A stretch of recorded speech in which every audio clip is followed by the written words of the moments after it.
नमस्कार दोस्तों, शिक्षा की पाठशाला में आपका स्वागत है। आज हम आपके लिए जीव विज्ञान से संबंधित कुछ अति महत्वपूर्ण क्वेश्चन लेकर आए हैं जो कि आने वाली सभी एग्जाम की दृष्टि से महत्वपूर्ण हैं और ये एग्जाम में बार बार पूछे गए प्रश्न हैं। आई होप कि आपको ये वीडियो अच्छा लगेगा और अच्छा लगे तो वीडियो को लाइक शेयर कमेंट जरूर करें।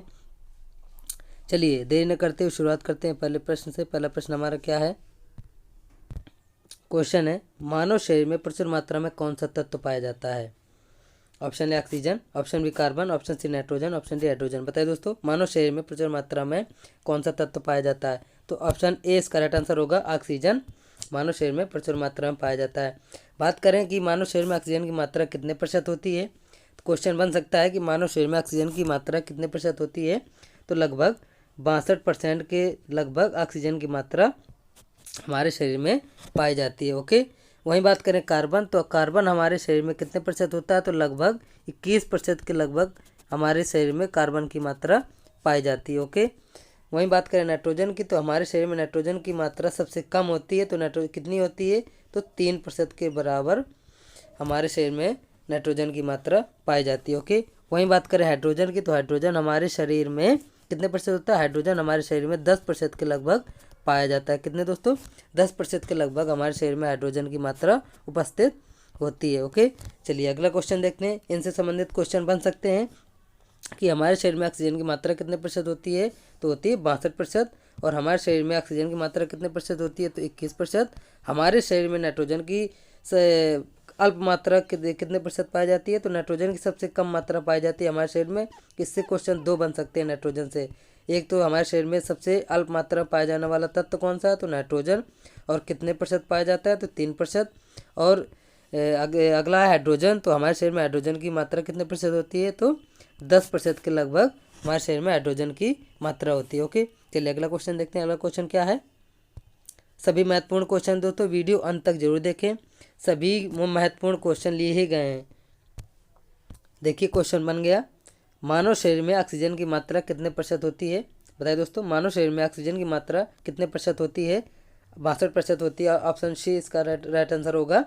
65% के लगभग हमारे शरीर में ऑक्सीजन की मात्रा उपस्थित होती है। ओके, चलिए अगला क्वेश्चन देखते हैं। अगला क्वेश्चन क्या है? क्वेश्चन है, मानव शरीर में अल्प मात्रा में कौन सा तत्व पाया जाता है? बताइए दोस्तों, मानव शरीर में अल्प मात्रा में कौन सा तत्व पाया जाता है? तो जैसा कि पिछले क्वेश्चन में बताया कि प्रचुर मात्रा में कौन सा तत्व पाया जाता है? तो ऑक्सीजन है। और अल्प मात्रा में कौन सा तत्व पाया जाता है? तो वो है नाइट्रोजन। और यही बात करें कि नाइट्रोजन कितने प्रतिशत होता है हमारे शरीर में? तो 3% के लगभग बराबर हमारे शरीर में नाइट्रोजन उपस्थित हो रहता है। ओके, चलिए अगला क्वेश्चन देखते हैं। अगला क्वेश्चन क्या है? क्वेश्चन है, मानव शरीर में नाइट्रोजन की मात्रा कितने प्रतिशत होती है? जैसा कि जस्ट अभी क्वेश्चन बताया कि नाइट्रोजन की मात्रा कितने प्रतिशत होती है, तो वो होती है ऑप्शन डी इसका राइट आंसर होगा 3% के लगभग हमारे शरीर में नाइट्रोजन की मात्रा उपस्थित रहती है। ओके, चलिए अगला क्वेश्चन देखते हैं। अगला क्वेश्चन क्या है? क्वेश्चन है, एंजाइम मुख्य रूप से क्या होते हैं? बताइए दोस्तों, एंजाइम मुख्य रूप से क्या होते हैं? Option A protein, option B carbohydrate, option C फफूंद, ऑप्शन डी इनमें से कोई नहीं। बताइए दोस्तों, एंजाइम मुख्य रूप से क्या होते हैं? तो एंजाइम मुख्य रूप से ऑप्शन ए इसका राइट आंसर होगा प्रोटीन। प्रोटीनों को ही मुख्य रूप से एंजाइम के रूप में जाना जाता है। ओके, चलिए अगला क्वेश्चन देखते हैं। अगला क्वेश्चन क्या है हमारा? क्वेश्चन है, हिमेटोलॉजी का अध्ययन किससे संबंधित है? बताइए दोस्तों, ऑप्शन ए रक्त, ऑप्शन बी हड्डियाँ, ऑप्शन सी पौधों की प्रजनन प्रणाली, ऑप्शन डी है जानवरों के खान पान की आदत से। बताइए दोस्तों, हेमेटोलॉजी का अध्ययन किससे संबंधित है? तो रक्त से संबंधित होता है हेमेटोलॉजी का अध्ययन। ओके, चलिए राइट आंसर ऑप्शन ए होगा हमारा। ओके, चलिए अगला क्वेश्चन देखते हैं। अगला क्वेश्चन क्या है? क्वेश्चन दोस्तों, पृष्ठ तनाव की इकाई क्या है? बताइए दोस्तों, पृष्ठ तनाव की इकाई क्या है? ऑप्शन ए न्यूटन प्रति metre, option B newton metre, option C pascal, option D newton. बताइए दोस्तों, पृष्ठ तनाव की इकाई क्या है? तो इसका राइट आंसर ऑप्शन ए होगा न्यूटन प्रति मीटर पृष्ठ तनाव की इकाई होती है। ओके, याद रखना, पृष्ठ तनाव की इकाई क्या होती है? तो न्यूटन प्रति मीटर पृष्ठ तनाव की इकाई होती है। चलिए अगला क्वेश्चन देखते हैं। क्वेश्चन है, वयस्क पुरुष में आरबीसी की समान संख्या कितनी होती है? बताइए दोस्तों, पूछ रहा क्वेश्चन है कि वयस्क पुरुष में आरबीसी की सामान्य संख्या कितनी होती है? ओके, तो 5 मिलियन के बराबर वयस्क पुरुष में आरबीसी की संख्या समान होती है। ऑप्शन सी इसका राइट आंसर होगा। वयस्क पुरुष में आरबीसी की समान संख्या कितनी होती है? तो 5 मिलियन के बराबर होती है आरबीसी की समान संख्या। ओके, चलिए अगला क्वेश्चन देख लें। अगला क्वेश्चन क्या है? क्वेश्चन है मनुष्य का अध्ययन किसमें किया जाता है? बताइए दोस्तों, जैसा कि आप सब लोगों को पता होगा कि मनुष्य का अध्ययन किसमें किया जाता है, तो एंथ्रोपोलॉजी में मनुष्य का अध्ययन किया जाता है। ऑप्शन बी इसका राइट आंसर होगा। मनुष्य का अध्ययन किसमें किया जाता है, तो एंथ्रोपोलॉजी में मनुष्य का अध्ययन किया जाता है। ओके, चलिए अगला क्वेश्चन देखते हैं। सभी महत्वपूर्ण क्वेश्चन लिए गए हैं दोस्तों, वीडियो अंत तक जरूर देखें। क्वेश्चन है डायनामाइट का आविष्कार किसने किया था? सभी लोग, अधिकतर लोगों को पता होगा डायनामाइट का आविष्कार किसने किया था। बताइए दोस्तों, Alfred Nobel, Henry Becquerel, Melvin kelvin, John Napier. बताइए दोस्तों, डायनामाइट का आविष्कार किसने किया था, तो ऑप्शन ए इसका राइट आंसर होगा। अल्फ्रेड नोबेल ने डायनामाइट का आविष्कार किया था। ओके, चलिए अगला क्वेश्चन देखते हैं।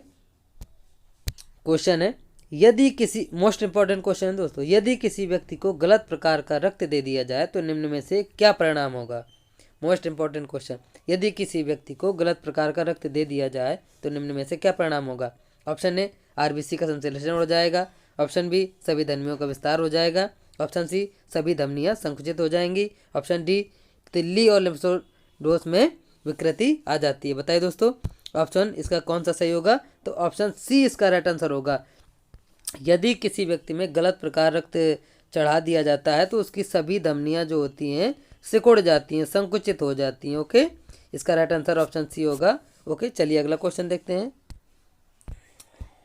क्वेश्चन है सौरोलॉजी में किसका अध्ययन किया जाता है? ऑप्शन ए सांप, ऑप्शन बी छिपकली, ऑप्शन सी तितलियां, ऑप्शन डी मच्छर। बताइए दोस्तों, सौरोलॉजी में किसका अध्ययन किया जाता है, तो इसका राइट आंसर ऑप्शन बी होगा। छिपकलियों का अध्ययन सौरोलॉजी में किया जाता है।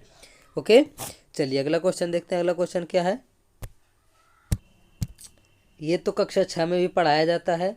क्वेश्चन जो है किस रोग के प्रतिरोध के लिए बीसीजी का टीका दिया जाता है?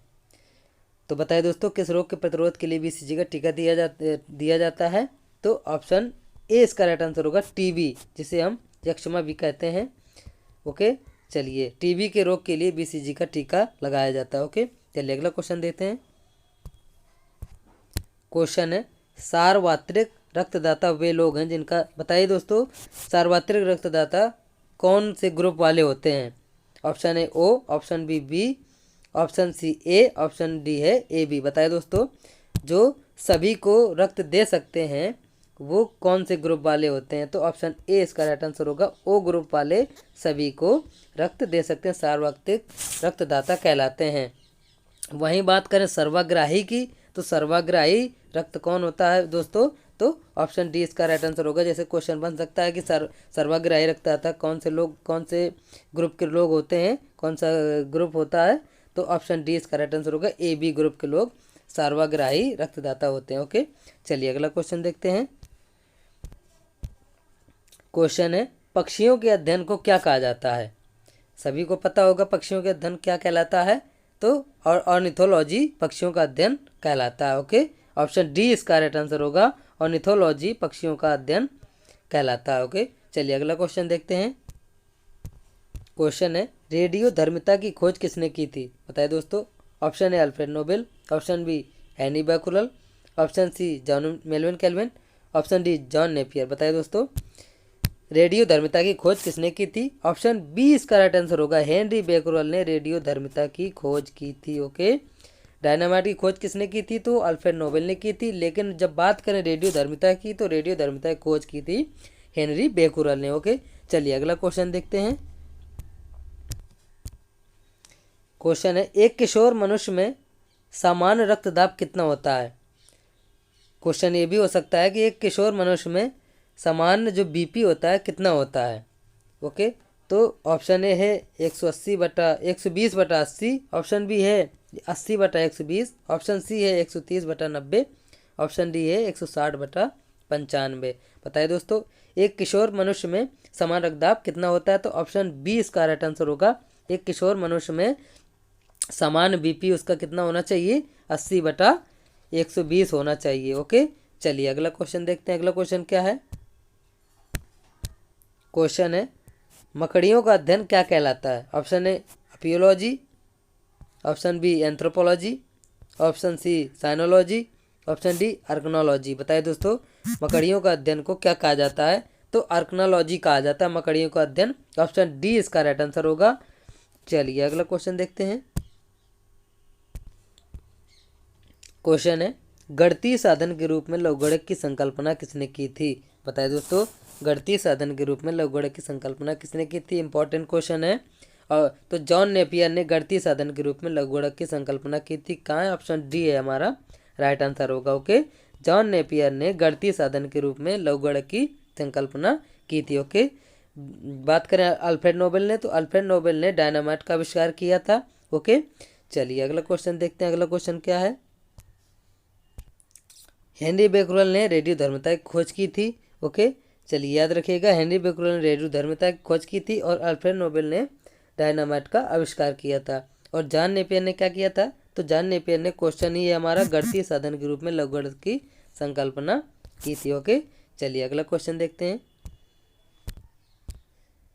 क्वेश्चन है, सर्वग्राही कौन सा रुधिर वर्ग होता है? जैसा कि पिछले क्वेश्चन में बताया कि सर्वदाता कौन होता है, तो ओ पॉजिटिव वाला सर्वदाता होता है। और सर्वग्राही कौन होता है? तो ए बी। तो ऑप्शन ए हमारा राइट आंसर होगा। ए बी ग्रुप सर्वग्राही रुधिर वर्ग होता है। ओके, चलिए अगला क्वेश्चन देखते हैं। क्वेश्चन है, कौन सी बीमारी बैक्टीरिया के संक्रमण से होती है? बताइए दोस्तों, कौन सी बीमारी बैक्टीरिया के संक्रमण से होती है?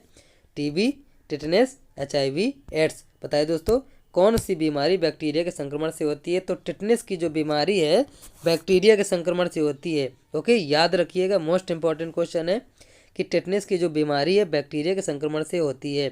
चलिए right answer option A B इसका राइट आंसर होगा। चलिए अगला क्वेश्चन देखते हैं।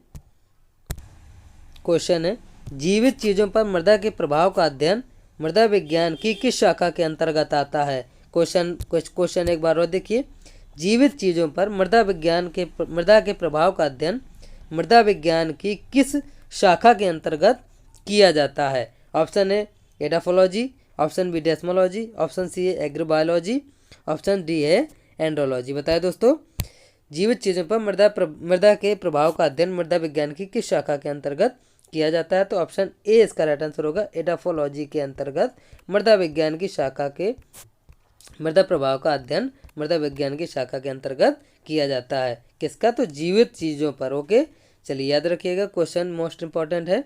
चलिए अगला क्वेश्चन देखते हैं। क्वेश्चन है, मनुष्य के श्वसन रंजक कौन होते हैं? बताइए दोस्तों, मनुष्य के श्वसन रंजक कौन होते हैं? तो option a most important question है दोस्तों, हीमोसाइनिन, हेमोरिथ्रिन, बीटा कैरोटीन और ऑप्शन डी है हीमोग्लोबिन। बताइए दोस्तों, मनुष्य के श्वसन रंजक कौन होते हैं? तो हीमोग्लोबिन जो होता है मनुष्य का श्वसन रंजक होता है। ओके, चलिए अगला क्वेश्चन देखते हैं। क्वेश्चन है, मनुष्य के हृदय की समान स्पंदन गति प्रति मिनट कितनी होती है? जैसा कि आप बचपन से पढ़ते चले आ रहे होंगे इस क्वेश्चन को कि मनुष्य के हृदय की समान स्पंदन गति कितनी होती है? तो 72 होती है। ऑप्शन डी इसका राइट आंसर होगा। चलिए अगला क्वेश्चन देखते हैं।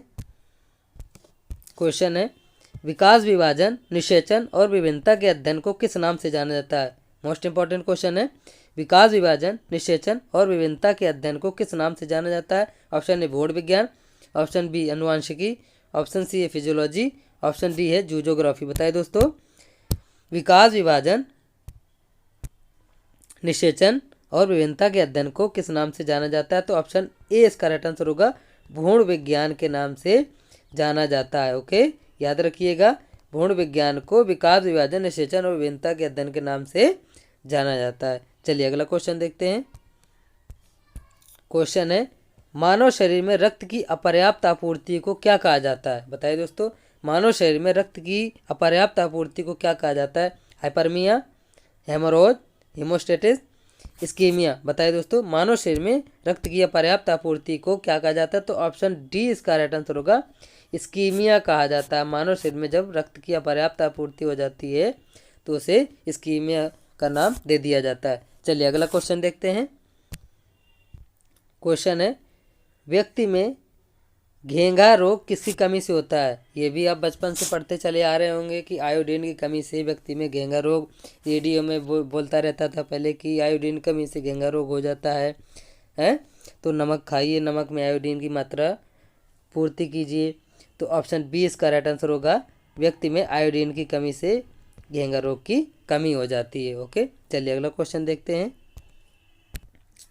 महत्वपूर्ण क्वेश्चन है, पारिस्थितिक विज्ञान इकोलॉजी का संबंध किससे है? बताइए दोस्तों, पारिस्थितिक विज्ञान इकोलॉजी का संबंध किससे है? ऑप्शन ए चिड़िया, ऑप्शन बी है कोशिका संरचना, ऑप्शन सी है शरीर संरचना और वातावरण, ऑप्शन डी है तंतु। बताइए दोस्तों, पारिस्थितिक विज्ञान इकोलॉजी का संबंध किससे है? तो ऑप्शन सी इसका राइट आंसर होगा, शरीर संरचना और वातावरण का संबंध किससे है? पारिस्थितिक विज्ञान इकोलॉजी से। ओके, चलिए अगला क्वेश्चन देखते हैं।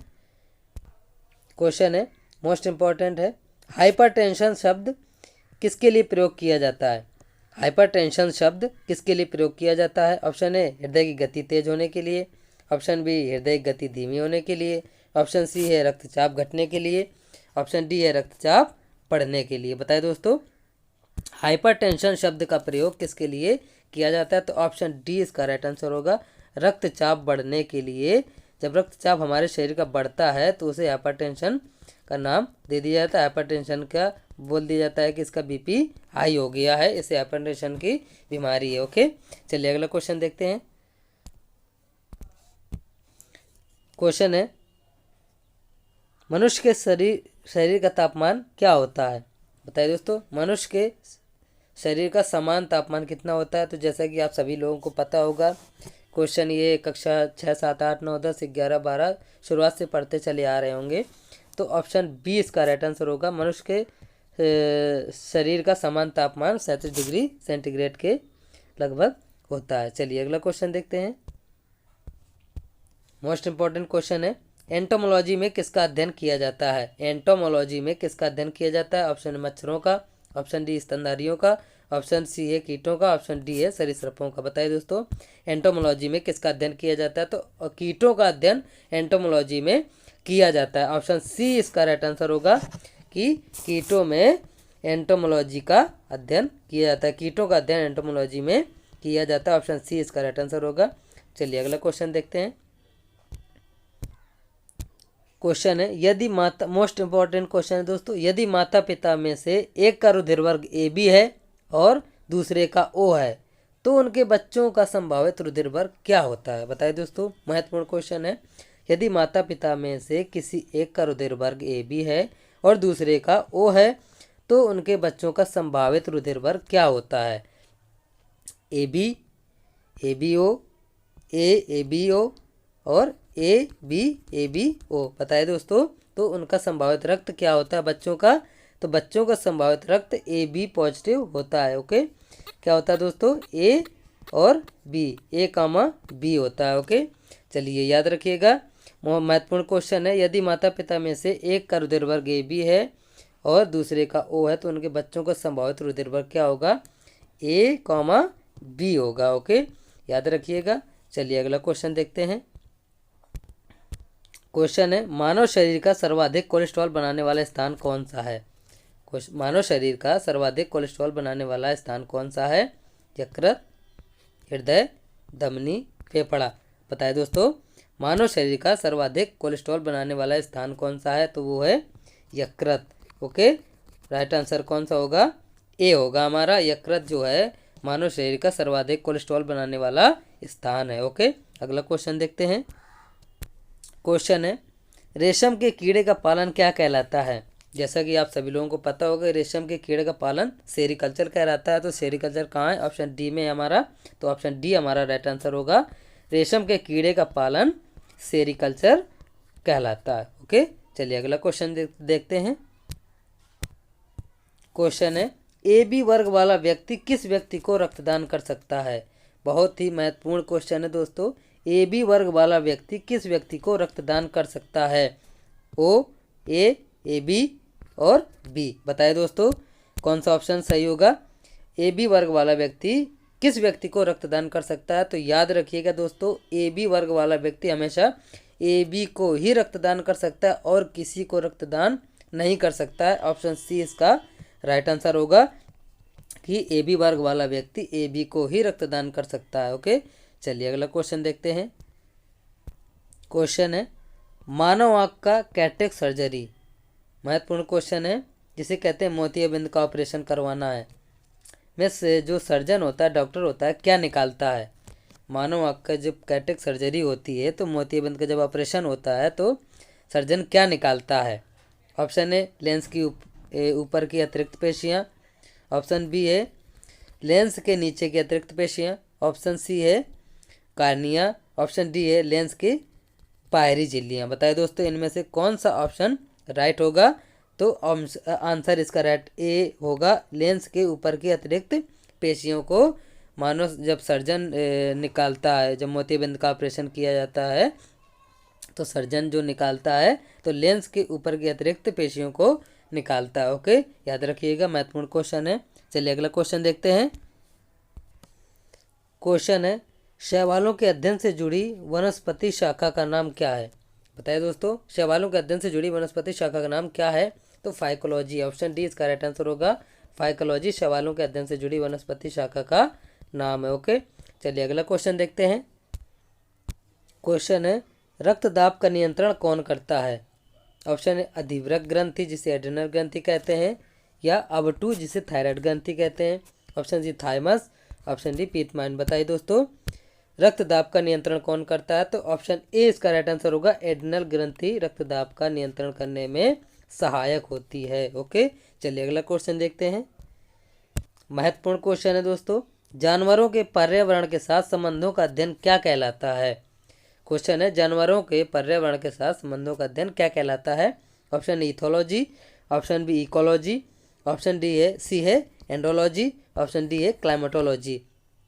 बताइए दोस्तों जानवरों के पर्यावरण के साथ संबंधों का अध्ययन क्या कहलाता है? तो ऑप्शन बी इसका राइट आंसर होगा, इकोलॉजी जो है जानवरों के पर्यावरण के संबंधों का अध्ययन दर्शाता है। ओके, ना कि क्लाइमेटोलॉजी। क्लाइमेटोलॉजी नहीं होगा दोस्तों, कंफ्यूज बिल्कुल मत होइए, इकोलॉजी होगा। इकोलॉजी जो है जानवरों के पर्यावरण के साथ संबंधों का अध्ययन दर्शाता है। चलिए अगला क्वेश्चन देखते हैं। सभी महत्वपूर्ण क्वेश्चन है दोस्तों, वीडियो अंत तक जरूर देखें। क्वेश्चन है जल में सबसे कम घुलनशील गैस कौन सी है? ऑप्शन है N2, option B K2, option C O2, option D F2। बताइए दोस्तों जल में सबसे कम घुलनशील गैस कौन सी है? तो ऑप्शन ए इसका राइट आंसर होगा, N2 जो है जल में सबसे कम घुलनशील गैस होती है। ओके, चलिए अगला क्वेश्चन देखते हैं। क्वेश्चन है सब महत्वपूर्ण क्वेश्चन है, मानव मस्तिष्क में कितने निलय होते हैं? ऑप्शन है 4, option B 5, option C 3, option D 2। बताइए दोस्तों मानव मस्तिष्क में कितने निलय होते हैं? तो मानव मस्तिष्क में दोस्तों 4 निलय होते हैं। ऑप्शन ए इसका राइट आंसर होगा कि मानव मस्तिष्क में कितने निलय होते हैं? तो 4 निलय होते हैं। ओके, चलिए अगला क्वेश्चन देखते हैं। महत्वपूर्ण क्वेश्चन है वात्या भट्टी का प्रयोग किसके लिए किया जाता है? कक्षा 10 में आपने पढ़ा होगा, वात्या भट्टी बनाई भी होगी। वात्या भट्टी का प्रयोग किसके लिए किया जाता है? तो अपचयन के लिए वात्या भट्टी का प्रयोग किया जाता है। ऑप्शन ए इसका राइट आंसर होगा, अपचयन के लिए वात्या भट्टी का प्रयोग किया जाता है। चलिए अगला क्वेश्चन देखते हैं। मोस्ट इंपॉर्टेंट क्वेश्चन है दोस्तों, ऑन्कोलॉजी किस बीमारी के उपचार से जुड़ा है? ऑन्कोलॉजी किस बीमारी के उपचार से जुड़ा है? तो ऑन्कोलॉजी कैंसर की बीमारी के उपचार से जुड़ा होता है। ओके, किससे है ऑन्कोलॉजी का संबंध? किससे? तो कैंसर की बीमारी से ऑन्कोलॉजी का संबंध है। तो कैंसर, ऑप्शन ए इसका राइट आंसर होगा, ऑन्कोलॉजी का संबंध कैंसर की बीमारी से है। ओके, चलिए अगला क्वेश्चन देखते हैं। क्वेश्चन है जोड़ पर यूरिक एसिड क्रिस्टल के एकत्र हो जाने के कारण क्या बनता है? जो हमारी पैर का जो जोड़ होता है लेग टांग की, तो जब क्रिस्टल एकत्र हो जाता है तो क्या बनता है? तो जैसा कि जानते होंगे कि पूर्वज बोलते हैं कि बात लग गई गठिया, तो वही गठिया हो जाता है। गठिया कहते हैं, जोड़ पर यूरिक एसिड क्रिस्टल का एकत्र हो जाने के कारण गठिया बन जाता है। क्या बन जाता है? गठिया। ओके, चलिए अगला क्वेश्चन देखते हैं। क्वेश्चन है ओनेरियोलॉजी में किसका अध्ययन किया जाता है? बताइए दोस्तों ओनेरियोलॉजी में किसका अध्ययन होता है? तो ओनेरियोलॉजी में नींद, सपना, रंग, भगवान। बताइए दोस्तों ओनेरियोलॉजी में किसका अध्ययन होता है? तो सपने का अध्ययन ओनेरियोलॉजी में किया जाता है। याद रखिएगा, महत्वपूर्ण क्वेश्चन है। ऑप्शन बी इसका राइट आंसर होगा कि सपने का अध्ययन ओनेरियोलॉजी में किया जाता है। अगला क्वेश्चन देखते हैं। ये तो आप लोगों को क्वेश्चन पता ही होगा, भारी जल का आणविक सूत्र क्या होता है। तो जैसा कि आपको पता है तो D2O भारी जल का आणविक सूत्र होता है। ऑप्शन ए इसका राइट आंसर होगा। चलिए अगला क्वेश्चन देखते हैं। कक्षा 9 की साइंस में है, मानव रुधिर का पीएच मान कितना होता है। तो पीएच मान कितना होता है मानव रुधिर का, 7.2, 7.8 और 6.6, 7.4। बताइए दोस्तों मानव रुधिर का पीएच मान कितना होता है। तो मानव रुधिर का पीएच मान होता है 7.4। ऑप्शन डी इसका राइट आंसर होगा। मानव रुधिर का पीएच मान 7.4 के बराबर होता है। चलिए अगला क्वेश्चन देखते हैं। क्वेश्चन है, कवक विज्ञान में किसका अध्ययन किया जाता है। कुकुरमुत्ता का, बैक्टीरिया का, वायरस का, परजीवियों का। बताए दोस्तों कवक विज्ञान में किसका अध्ययन किया जाता है। तो कवक विज्ञान में दोस्तों जैसा कि आप लोगों को पता होगा, कुकुरमुत्ता का अध्ययन कवक विज्ञान में किया जाता है। जिसको नहीं पता है तो जान लें कि कुकुरमुत्ता का अध्ययन कवक विज्ञान में किया जाता है। ओके, चलिए अगला क्वेश्चन देखते हैं। क्वेश्चन है, दृष्टि का हाइपरमेट्रोपिया, जिसे हम दूरदृष्टि दोष कहते हैं, उसको कैसे ठीक किया जाता है। बताइए दोस्तों कैसे ठीक किया जा सकता है। क्वेश्चन है, दृष्टि का हाइपरमेट्रोपिया, जिसे दूरदृष्टि दोष कहते हैं, कैसे ठीक किया जा सकता है। उत्तल लेंस द्वारा, अवतल लेंस द्वारा, उत्तल दर्पण द्वारा, अवतल दर्पण द्वारा। बताइए दोस्तों दूरदृष्टि दोष को कैसे ठीक किया जा सकता है। तो ऑप्शन ए इसका राइट आंसर होगा। उत्तल लेंस द्वारा दूरदृष्टि दोष का निवारण किया जा सकता है। ओके, उत्तल लेंस लगा करके। चलिए अगला क्वेश्चन देखते हैं। आखिरी क्वेश्चन है हमारा, अंतिम क्वेश्चन है, टॉक्सिलॉजी का अध्ययन किस में किया जाता है। टॉक्सिलॉजी किसका अध्ययन है कह सकते हैं टॉक्सिलॉजी किसका अध्ययन है। तो टॉक्सी से आपको याद आया गया होगा कि जहर का अध्ययन है टॉक्सिलॉजी। ओके, चलिए राइट आंसर हमारा ऑप्शन डी होगा। टॉक्सिलॉजी किसका अध्ययन है। तो जहर का ही टॉक्सिलॉजी अध्ययन होता है।